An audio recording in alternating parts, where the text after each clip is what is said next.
बिस्मिल्लाहिर्रहमानिर्रहीम। अस्सलाम वालेकुम स्टूडेंट्स, मेरा नाम है वजीहा और अपने YouTube channel learn math with fun में आपको खुशामदीद कहती हूँ।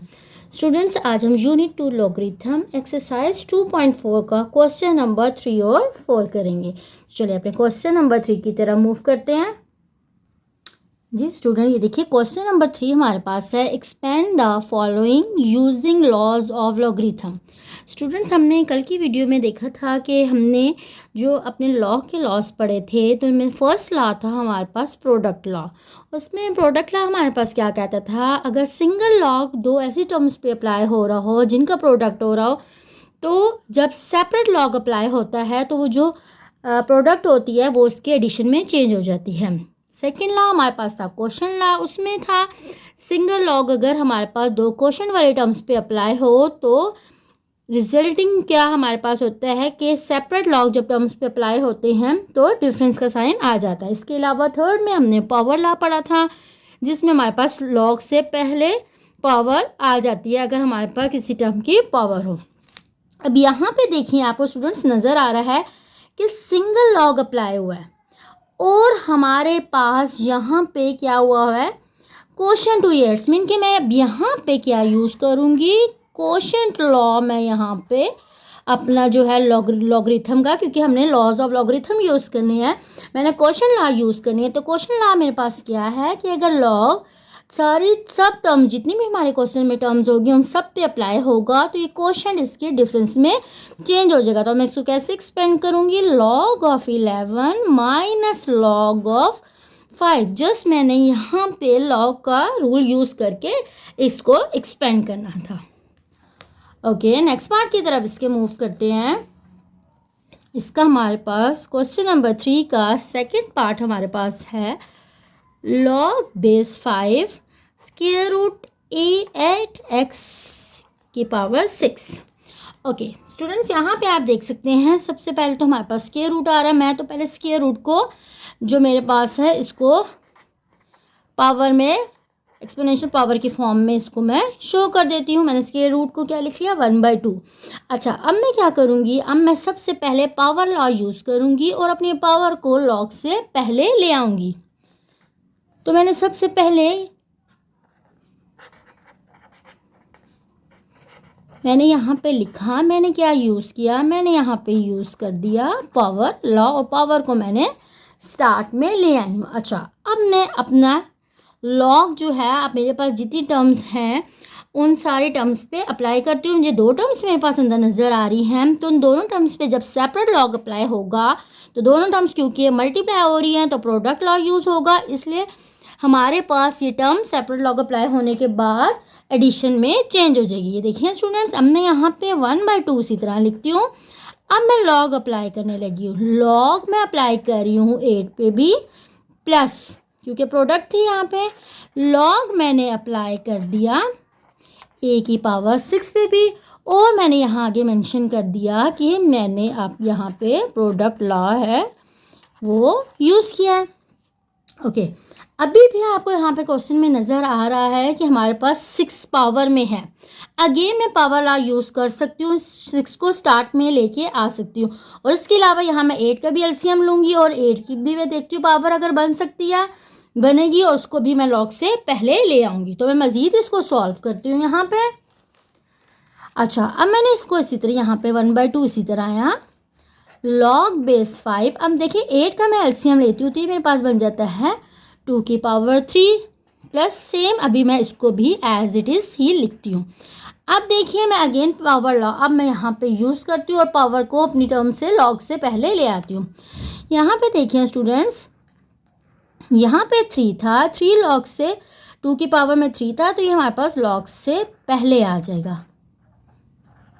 ठीक है, पावर लॉ यूज़ हुआ। यहाँ पे भी देखिए हमारे पास a की पावर में 6 है, तो यहाँ पे भी 6 मैंने लॉग से पहले ले आई हूँ। तो मैंने यहाँ पे क्या यूज़ किया है, मैंने यहाँ पे पावर लॉ अगेन यूज़ कर लिया। ठीक है, ओके, अब हमारे पास लॉ लॉगरिथम के थ्रू दिस आइटम एक्सपेंड हो चुकी हैं, लेकिन यहाँ बाहर 1/2 मल्टीप्लाई हो रहा है, मैं इनको दोनों टर्म्स से मल्टीप्लाई करवा देती हूँ। ओके, यहाँ पे देखिए यह 1/2 से मल्टीप्लाई होगा तो यहाँ मेरे पास क्या बन जाएगा 3/2 log base 5 into 2 plus 6/2 log of a into base 5।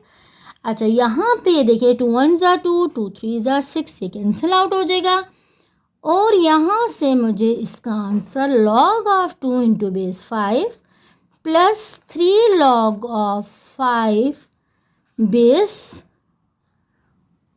में है और साथ ए है, तो मुझे इसका कंप्लीट अपने इस क्वेश्चन का आंसर मिल जाएगा। ओके, नेक्स्ट पार्ट की तरफ मूव करते हैं। ओके स्टूडेंट, थर्ड पार्ट में देखिए हमारे पास ln आ रहा है। ठीक है, मैंने आपको कल बताया था हमारे पास जो लॉग होते हैं वो 2 टाइप्स में है। हम इनको कॉमन लॉगरिथम वो होते हैं जिन लॉग की बेस हमारे पास 10 होती है। ठीक है, और इसके अलावा बेस ई वाले जो लॉग होते हैं उनको हम कहते हैं नेचुरल लॉगरिथम, या उनको ln ऑफ x ln के फॉर्म में लिखते होते हैं। ठीक है, तो मैंने आपको बताया था इस पर भी ln पे भी वही रूल अप्लाई होते हैं जो हमने लॉग के रूल्स पढ़े हैं, प्रोडक्ट लॉ, क्वोशन लॉ और जो है पावर लॉ। ठीक है, सेम उन्हीं लॉस के थ्रू हम इनको भी अपने जो हमारे पास नेचुरल लॉगरिथम है उनको भी ओपन करेंगे। अच्छा स्टूडेंट्स, यहाँ सबसे पहली तो देखिए 3 टर्म्स हैं 1 2 3, इसका मतलब है तीनों टर्म्स पे सेपरेट लॉग अप्लाई होगा। जब मैं तीनों टर्म पे सेपरेट लॉग अप्लाई करूँगी, जहाँ टर्म्स प्रोडक्ट हो रही हैं वहाँ जब मैं ln अप्लाई करूँगी तो उनके दरमियान साइन आ जाएगा पॉजिटिव, और जो टर्म क्वोशंट में है जब उस पे ln अप्लाई होगा तो वो नेगेटिव साइन के साथ ऊपर लिख दी जाएंगी। ये देखिए, ये मेरे पास क्या बन जाएगा ln a square plus ln of b minus ln of c। ठीक, उसके बाद हम क्या करेंगे, उसके बाद हमने यहाँ पे आप देख सकते हैं कि यहाँ पे हमारे पास a की पावर आ रही है, तो यहाँ पे मैंने पावर लॉ यूज़ करना है। तो ये मेरे पास क्या आ जाएगा 2 ln of a plus ln of b minus ln of c। यहाँ पे मैंने अपना पावर लॉ यूज़ कर लिया है। ठीक है स्टूडेंट्स, उसके बाद से नेक्स्ट पार्ट फोर्थ की तरफ मूव करते हैं। फोर्थ पार्ट हमें क्या कह रहा है, log of X Y divided by Z whole power 1/9। अच्छा स्टूडेंट्स, यहाँ पे देखिए, अब यहाँ पे इससे पहले अब हमें नज़र आ रहा है कि यहाँ पे अंदर 3 टर्म्स आ रही हैं। ठीक है, अभी मैं तीनों टर्म्स पे सेपरेट लॉग अप्लाई करने से पहले क्या करूँगी, पावर लॉ यूज़ करूँगी, क्योंकि सब टर्म्स की सेम पावर आ रही है। क्योंकि तीनों ही टर्म्स की सेम पावर है, जब सारी टर्म्स की सेम पावर हो तो पहले हमारे पास पावर लॉ यूज़ होता है, देन हम उसके बाद सेपरेट लॉग अप्लाई करते हैं। ठीक है स्टूडेंट्स, क्योंकि तीनों एक्स वाई जेड इन सब की सेम पावर थी तो फर्स्ट मैं यूज़ करने लगी हूँ पावर लॉ, और 1/9 को मैं लॉग से पहले ले आती हूँ। तो मैंने पहले यहाँ पे पावर लॉ यूज़ कर लिया।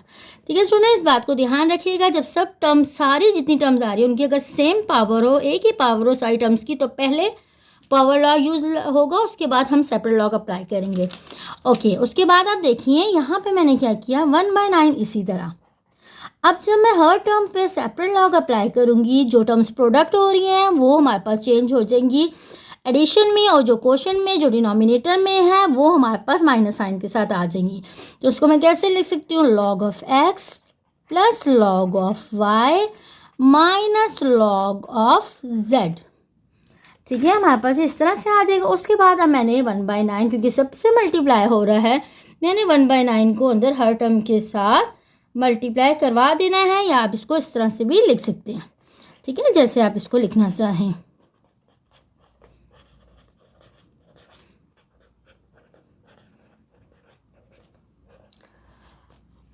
ओके, नेक्स्ट पार्ट की तरफ मूव करते हैं। हमारे पास फिफ्थ पार्ट है यहाँ पे जो हम करने लगे हैं। फिफ्थ पार्ट हमारे पास क्या है, अगेन यहाँ पे हमारे पास ln यानी नेचुरल लॉग यूज़ हो रहा है। ओके, यहाँ पे हमारे पास क्यूबिक रूट आ रहा है। अब देखिए फिर वही बात जो मैंने आपको बताया। अच्छा, सबसे पहले तो मैं इसको एक्सपोनेंशियल पावर में शो करती हूँ। ये मेरे पास क्यूबिक रूट है, मैंने उसको 1/3 रूट में यानी जो थर्ड रूट था उसको 1/3 की फॉर्म में मैंने लिख दिया। अब देखिए अंदर जितनी भी टर्म्स हैं 16 है, x की पावर 3 है, इन दोनों ही टर्म्स की सेम बाहर पावर है 1/3। तो मैंने आपको बताया था अंदर जितनी भी टर्म्स अगर उन सब टर्म्स की सेम पावर आ जाए तो हमने पहले पावर रूल यूज़ करना होता है। तो पहले पावर रूल मैं यूज़ करती हूँ और 1/3 को मैं यहाँ पे स्टार्ट में ले आती हूँ। अब मैं अंदर जितनी दो टर्म्स हैं दोनों पे सेपरेट ln को अप्लाई कर देती हूँ। अंदर क्योंकि प्रोडक्ट हो रहा है तो ये मेरे पास एडिशन में चेंज हो जाएगा, सेपरेट लॉग अप्लाई होगा। ओके, अब फिर आप देख सकते हैं कि 16 को भी मैं एलसीएम ले लेती हूँ और इसकी भी पावर बनेगी, उसको भी मैं स्टार्ट में ले आऊँगी। इसी तरह ये जो x की पावर 3 है इसको भी मैं पावर रूल के थ्रू स्टार्ट में ले आऊँगी। ओके, अब देखिए मैं इसको यहाँ लिखने लगी हूँ। 16 का जब एलसीएम लेते हैं तो ये हमारे पास क्या बन जाता है 2 की पावर 4 और इस टर्म को भी मैंने इसी तरह लिख दिया। ओके, अब हम नेक्स्ट दोनों पे मैं पावर रूल अप्लाई करने लगी हूँ। यहाँ पे क्या होगा 4 स्टार्ट में आ जाएगा ln 2 प्लस यहाँ से 3 स्टार्ट में आ जाएगा और ln ऑफ 3 मेरे पास ये टर्म बच जाएगी। अब मैं क्या करती हूँ 1/3 को मैं अंदर मल्टीप्लाई करवा देती हूँ दोनों टर्म से। 1/3 को अंदर मल्टीप्लाई करवाने के बाद ये 3 से कैंसिल आउट हो जाएगा और मेरे पास आंसर आ जाएगा 4/3 ln of 2 plus ln of x। ये मेरे पास इसका रिक्वायर्ड आंसर है। ठीक है स्टूडेंट्स। ओके, लास्ट पार्ट की तरफ मूव करते हैं। log of 1 minus a by B whole base 2 है इन दोनों की और इनकी पावर है 5। ओके, फिर देखिए वही बात जो भी मैंने आपको स्टूडेंट्स बताई थी कि जितनी भी टर्म्स हमारे पास जिन पे लॉग अप्लाई हो रहा है उनकी अगर सेम पावर है तो हमने पहले क्या यूज़ करना है, पहले हमने पावर रूल यूज़ करना है। तो पहले मैंने पावर रूल यूज़ करती हूँ और 5 को मैंने स्टार्ट में ले आई हूँ। ओके, अब मैं इन पर सेपरेट लॉग अप्लाई करने लगी हूँ। सेपरेट लॉग अब हम अपनी क्वेश्चंस पे अप्लाई करते हैं। आप स्टूडेंट्स यहाँ पे देखिए, यहाँ पे 1 माइनस ए जो है ये एक ही टर्म है, इसको हम एक ही टर्म कंसीडर करें। देखिए अगर यहाँ पे दो टर्म्स कोई मल्टीप्लाई हो रही होती तो हम उन पर सेपरेट लॉग अप्लाई करते। यहाँ पे दो टर्म्स मल्टीप्लाई नहीं हो रही है, जस्ट एक ही टर्म है। इसका मतलब है लॉग एक दफ़ा अप्लाई होगा 1 माइनस ए के ऊपर और लॉग ने एक दफ़ा अप्लाई होना है बी के ऊपर। और क्वेश्चन रूल मैं इसको लगाती हूँ यहाँ पे। ये देखिए लॉग ऑफ 1 माइनस ए, मैंने आपको बताया था जस्ट एक ही टर्म है, इस पे लॉग अप्लाई हुआ और क्वेश्चन रूल के मुताबिक जब इस पे लॉग अप्लाई होगा तो यहाँ पे माइनस साइन आ जाएगा। ठीक है स्टूडेंट्स। ओके, हमारे पास क्वेश्चन नंबर 3 के सारे पार्ट्स कंप्लीट हो चुके हैं। अब हम क्वेश्चन नंबर 4 की तरफ मूव करते हैं। जी स्टूडेंट्स, क्वेश्चन नंबर 4 की तरफ देखिए आप। इसमें हमने x की वैल्यू फाइंड करनी है। मीन्स कि यहाँ पे x हमारे पास ऐसा अननोन यूज़ होगा और हमने उस x को लोकेट करना है या फाइंड आउट करना है। सबसे पहले तो हम यहाँ पे लॉगरिथमिक रूल यूज़ करते हैं। सबसे पहले तो मैं इसको सिंगल लॉग में कन्वर्ट करती हूँ, पहले तो अपनी टर्म को। ठीक है, अब सिंगल लॉग में जब मैं इसको कन्वर्ट करूँगी आप देखिए दोनों टर्म्स पे क्योंकि सेपरेट लॉग अप्लाई हो रहा है और बीच में एडिशन है तो मेरे पास क्या होगा, मेरे पास यहाँ पे सिंगल लॉग जब आएगा, जब दोनों टर्म्स पे सिंगल लॉग अप्लाई होता है तो हमारे पास ये जो एडिशन होती है किसमें, प्रोडक्ट में चेंज हो जाती है। यानी मैंने 2 और x का क्या कर लिया, प्रोडक्ट कर लिया और यहाँ पे इसी तरह मेरे पास 1 था। अब स्टूडेंट मैंने फाइंड करना है x, इट्स मीन कि मैं x को ख़त्म करना चाहती हूँ। मेरे पास लॉग को ख़त्म करना चाहती हूँ। लॉग ख़त्म होगा तो मुझे x की वैल्यू मिलेगी। सेम यही काम हमने अपने एक्सरसाइज 2.2 में भी किया था। उसमें भी हमने लॉग को एलिमिनेट करके x को फाइंड किया था। अब स्टूडेंट्स हम रिकॉल करते हैं अपनी उस चीज़ों को। देखिए सबसे पहले वहाँ पे हमारे पास 2 तरह की फॉर्म थी। सबसे पहले जो मेरे पास थी वो थी लॉगरिथमिक फॉर्म। लॉगरिथमिक फॉर्म क्या कहती है कि हमारे पास इस तरह की अगर टर्म है, लॉग लिया जा रहा है x का into base b equals to y, ये हमारे पास लॉगरिथमिक फॉर्म थी। हमने अगर लॉगरिथमिक फॉर्म को एक्सपोनेंशियल फॉर्म में कन्वर्ट करना था, यानी लॉग को ख़त्म करना था, हमने इसकी एक्सपोनेंशियल फॉर्म कैसे बनानी होती थी, हमने इस लॉग को ख़त्म करते थे तो ये जब लॉग ख़त्म होता था, ये जो बेस में बी होता था ये हमारे पास इक्वल की दूसरी साइड पे शिफ्ट हो जाता था, यहाँ रह जाता था हमारे पास एक्स इक्वल, और ये जो बेस में बी था ये दूसरी साइड शिफ्ट हो जाता था, और ये जो वाई था ये हमारे पास इसकी पावर में या एक्सपोनेंशियल में चेंज हो जाता था। सेम स्टूडेंट्स यही काम हम यहाँ पे कर रहे हैं। अब देखिए सबसे पहले तो अब आप लोग ये बात कहेंगे कि यहाँ पे तो आप लोगों को इसकी बेस नज़र ही नहीं आ रही, तो मैंने कल भी आप लोगों को पिछली वीडियो में ये बताया था कि जिसकी कोई बेस नहीं होती इट्स मीन कि उसकी बेस हमारे पास 10 होती है, वो हमारे पास कॉमन लॉगरिथम होता है। ओके, अब देखिए अब इसको कंपेयर करें, ये हमारी लॉगरिथमिक फॉर्म बन गया, लॉग एक्स की जगह ये टर्म आ गई, बी की जगह हमारे पास 10 आ गया और वाई की जगह हमारे पास 1 आ गया। मैं इसको कन्वर्ट करती हूँ एक्सपोनेंशियल फॉर्म में, कन्वर्ट इनटू एक्सपोनेंशियल फॉर्म। इसको जब मैं एक्सपोनेंशियल फॉर्म में कन्वर्ट करती हूँ तो मेरे पास यहाँ पे इस साइड पे क्या रह जाएगा, सिर्फ 2x, ये जो 10 था बेस में यहाँ चला जाएगा इक्वल के दूसरी साइड, और जो 1 था वो एक्सपोनेंशियल में इसकी पावर में चला जाएगा। तो यहाँ से मुझे 2x इक्वल्स टू 10 मिला, x का आंसर 10/2, यानी मुझे यहाँ से x की वैल्यू 5 जो कि मैंने अननोन की कैलकुलेट करनी थी, मुझे अपनी वैल्यू यहाँ से मिल गई है। नेक्स्ट पार्ट की तरफ मूव करते हैं जी। नेक्स्ट पार्ट में हम देखते हैं स्टूडेंट्स, ये देखिए फिर आप दोनों टर्म्स पे सेपरेट लॉग अप्लाई हो रहा है। पहले तो मैं इसको सिंगल लॉग में कन्वर्ट करती हूँ, और एडिशन हमारे पास किस में चेंज हो जाएगी, प्रोडक्ट में। ये x और 8 की प्रोडक्ट जब होगी तो मैंने उसको 8x लिख लिया, और यहाँ पे इसी तरह हमारे पास 5 मौजूद है।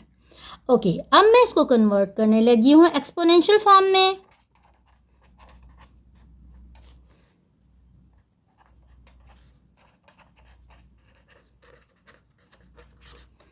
ओके, जब एक्सपोनेंशियल फॉर्म में कन्वर्ट करती हूँ तो हमारे पास क्या आ जाएगा, 8x इक्वल्स टू 2 की पावर 5। हमारे पास 2 की पावर यहाँ से 5 आ गया। अब मैंने क्या करना है, अब मैंने यहाँ से x क्योंकि फाइंड करना है, इसके साथ यहाँ से जो मेरे पास a मल्टीप्लाई हो रहा है 8, इसको मैंने यहाँ दूसरी साइड पे ले जाना है, जो कि नीचे जाके हो जाएगा डिवाइड। अब स्टूडेंट्स यहाँ पे देखिए ये 2 की पावर 5 है, और 8 का जब मैं एलसीएम लेती हूँ मेरे पास बन जाता है 2 की पावर 3। अब आप देख सकते हैं कि दोनों की बेसिस सेम है। अगर मैं दोनों को इकट्ठा कर लूँ एक जगह पे, ये देखिए एक्सपोनेंशियल लॉ यूज़ करने लगी हूँ, जब भी कोई टर्म ऊपर आती है तो इसकी एक्सपोनेंट यानी पावर का साइन चेंज हो जाता है, तो ये फिर मेरे पास क्या बन जाएगा, 2 की पावर -3। ओके, अब देखिए बेसिस सेम है तो इनकी पावर्स आपस में सॉल्व हो जाएंगी। यहाँ से मेरे पास क्या आ जाएगा, 2 की power 2 which is equals to 4।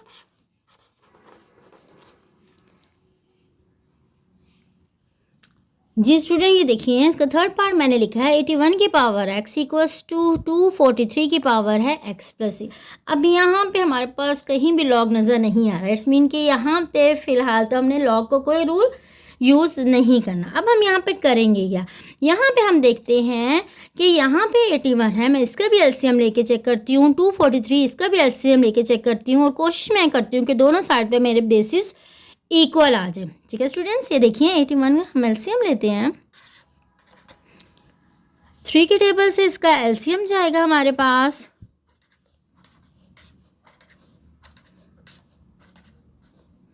ठीक है स्टूडेंट्स। यहाँ पे मैं 81 को कैसे लिख सकती हूँ, 3 की पावर 4, और यहाँ पे x इसी तरह। अब मैं 243 का एलसीएम लेती हूँ, 3 के टेबल से इसका एलसीएम आएगा, अगेन हमारे पास इसी तरह ये बनता जाएगा, 3 के टेबल से सारी वैल्यूज जाएंगी। ओके, ये देखिए 1 2 3 4 5, 243 को मैं कैसे लिख सकती हूँ, 3 की power 5 into x plus 2। Okay, अब यहाँ पे हम कौन सा रूल यूज़ करने लगे हैं, डबल पावर है हमारे पास, हम इनके पावर्स के प्रोडक्ट यूज़ कर लेंगे। ये देखिए क्या बन जाएगा, 3 की पावर 4x, और यहाँ पे 5 दोनों से जब मल्टीप्लाई होगा तो ये क्या बन जाएगा, 5x प्लस 10। यहाँ पे हम एक्सपोनेंट के लॉज यूज़ कर रहे हैं क्योंकि हमारे पास यहाँ पे जस्ट एक्सपोनेंट्स शो हो रहे हैं। ठीक है, तो ये मेरे पास है 3 की पावर 4x। ओके, अब स्टूडेंट्स यहाँ पे देखिए हम कौन सा लॉ यूज़ कर रहे हैं एक्सपोनेंट का, कि अगर a की पावर m प्लस n हो तो मैं इसको a की पावर m भी लिख सकती हूँ इंटू a की पावर n भी लिख सकती हूँ, यानी मैं टर्म्स की सेपरेट पावर ले सकती हूँ। तो मैं यहाँ पे क्या लिखूँगी, 3 की पावर 5x इंटू 3 की पावर 10 यहाँ पे हमारे पास आ गई है।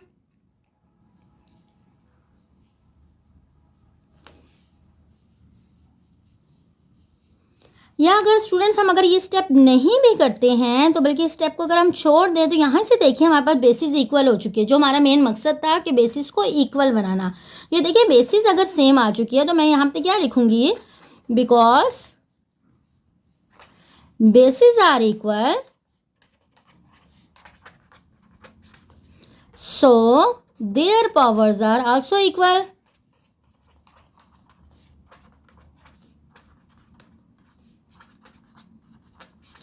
तो यहाँ पे हमारे पास क्या होगा, 4x इक्वल आ जाएगा 5x प्लस 10 के। ठीक है, अब यहाँ से मैं क्या करती हूँ कि हमारे पास जो x वाली टर्म्स हैं उनको एक साइड पे, जो हमारे पास राइट साइड है वहाँ पे मैं लेके आ जाती हूँ, अरेंज करती हूँ। यहाँ पे मेरे पास 5x है, ये 4x इधर आएगा तो माइनस 4x आ जाएगा, और ये टर्म आपकी लेफ्ट साइड पे आएगी तो इसका साइन भी चेंज हो जाएगा। यहाँ से हमें आंसर मिल जाएगा x का, जो कि हमारे पास है -10। नेक्स्ट पार्ट की तरफ मूव करते हैं। ओके, नेक्स्ट पार्ट पे देखिए यहाँ पे लॉग अप्लाई, और जिस एक टर्म पे देखिए 5x माइनस 10 ये सिंगल टर्म है, ठीक है, क्योंकि सिंगल लॉग अप्लाई हो रहा है तो ये एक ही हमारे पास टर्म है। तो यहाँ पे मैं क्या करूँगी, डायरेक्टली मैंने लॉग को ख़त्म करके इसको कन्वर्ट करने लगी हूँ एक्सपोनेंशियल फॉर्म में, लॉगरिथमिक फॉर्म को।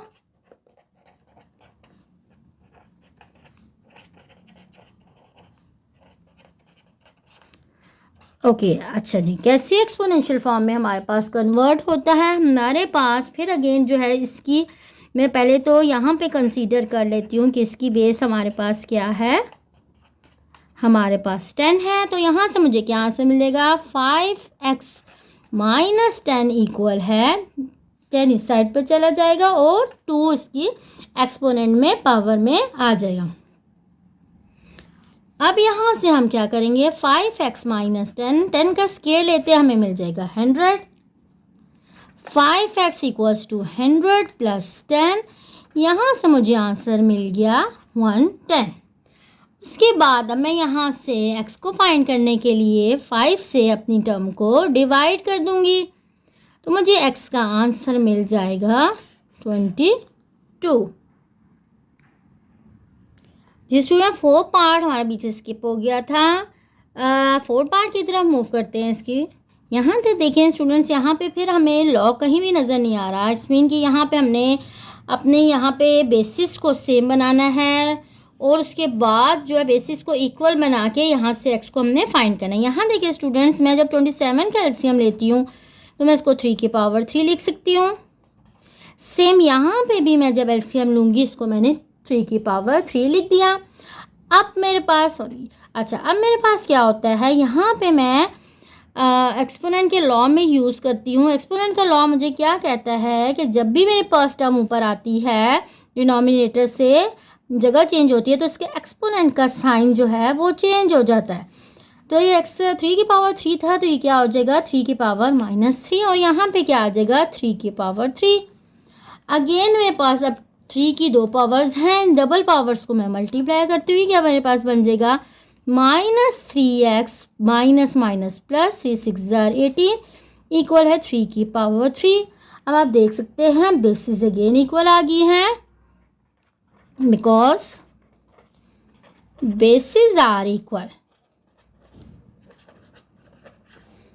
so their powers are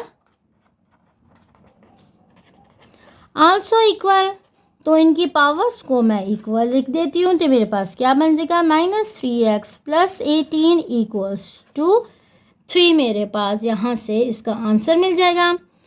अब मैंने अपने क्या करना है कि यहाँ पे मैंने x को फाइंड करना है। तो सबसे पहले तो मैं x को पॉजिटिव बनाने के लिए x को उधर ले जाती हूँ। यहाँ पे मेरे पास रह जाएगा 18 माइनस 3 इक्वल है 3x की। ठीक है, मैंने x का साइन पॉजिटिव बनाना था इसलिए मैंने x की जगह चेंज कर दी और बाकी जो मेरे पास कॉन्स्टेंट्स हैं उनको मैंने एक साइड पे अरेंज कर लिया। अब यहाँ से मैंने क्या किया, 18 में से 3 को माइनस किया तो मुझे आंसर मिल जाएगा 15 इक्वल्स टू 3x। अगेन यहाँ से मैं जब इसको कैंसिल आउट करूँगी तो मुझे x का आंसर 5 मिल जाएगा। नेक्स्ट पार्ट की तरफ मूव करते हैं। जी स्टूडेंट, लास्ट पार्ट इसका देखिए, क्वेश्चन नंबर 4 का। आप यहाँ पे देखिए दो लॉग हमारे पास, इस टर्म पे का भी सेपरेट लॉग है, इस टर्म का भी लॉग है। दो टर्म्स पे लॉग अप्लाई हो रही है। सबसे पहले तो मैं दो जो मेरे पास लॉग्स है, इसको सबसे पहले तो मैं सिंगल लॉग में कन्वर्ट करने लगी हूँ। जी, कैसे सिंगल लॉग में हम इसको कन्वर्ट करते हैं कि अगर बीच में माइनस का साइन है तो यहाँ पे हमारे पास क्या लग जाएगा, क्वोशिएंट रूल लग जाएगा। x+1 फर्स्ट टर्म ऊपर आती है और जो माइनस साइन के साथ जो टर्म होती है वो हमारे पास चली जाती है डिनोमिनेटर में। यहाँ पे हमने क्वोशिएंट रूल यूज़ किया और यहाँ पे इसी तरह हमारे पास आ गया 2। अब मेरे पास सिंगल लॉग हो चुका है। अब मैं अपनी लॉगरिथमिक फॉर्म को एक्सपोनेंशियल फॉर्म में कन्वर्ट करती हूँ।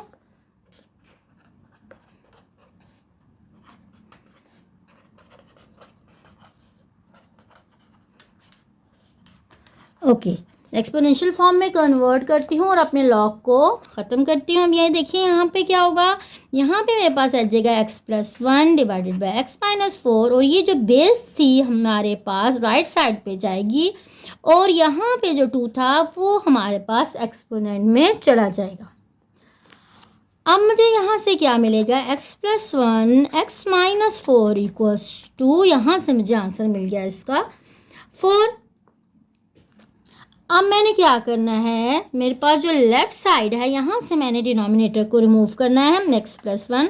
तो ये जो मेरे पास टर्म है x-4 यहाँ जाके दूसरी साइड पे राइट साइड पे जाके मल्टीप्लाई हो जाएगी। x+1 का मुझे आंसर मिलेगा 4x-16। अब मैंने क्या करना है, x को राइट साइड पे अरेंज करना है क्योंकि आप देख सकते हैं दोनों साइड में से राइट साइड पे x की ग्रेटर वैल्यू है। तो मैंने क्या करना है, यहाँ से इस x की पोजीशन चेंज करनी है और यहाँ से -16 की दोनों की पोजीशन को चेंज करना है, इनके अरेंज करना है इनको आपस में। x को हमने यहाँ 4x और ये x जब यहाँ से आएगा तो ये क्या हो जाएगा -x और यहाँ पे पहले से 1 मौजूद था, ये 16 इस साइड पे आएगा तो हमारे पास इनके साइन चेंज हो जाएंगे। यहाँ से मुझे आंसर आएगा 16 और यहाँ से मुझे आंसर मिल जाएगा इसका 3x। अब मैंने क्या करना है, 3 को यहाँ नीचे जाके इस टर्म के नीचे डिवाइड कर देना है और इसके बाद मैं इसका डेसिमल में भी आंसर निकाल सकती हूँ, मिक्स फ्रैक्शन के फॉर्म में भी हम इसका आंसर निकाल सकते हैं। पीछे आंसर क्योंकि मिक्स फ्रैक्शन की फॉर्म में है तो मैं इसको क्या लिख सकती हूँ, ये देखिए आप इसको पढ़े देखिए 3 5 15 16 17 17/3, इसका मतलब 17/3 को मैंने मिक्स फ्रैक्शन के फॉर्म में लिखा और अपने x का आंसर मैंने फाइंड कर लिया। स्टूडेंट्स 2.4 के क्वेश्चन नंबर 3 और क्वेश्चन नंबर 4 हमारा कंप्लीट हो चुके हैं। आपको आज का मेरा लेसन समझ आया हो तो मेरे चैनल को लाइक और सब्सक्राइब ज़रूर कीजिएगा। अल्लाह हाफिज़।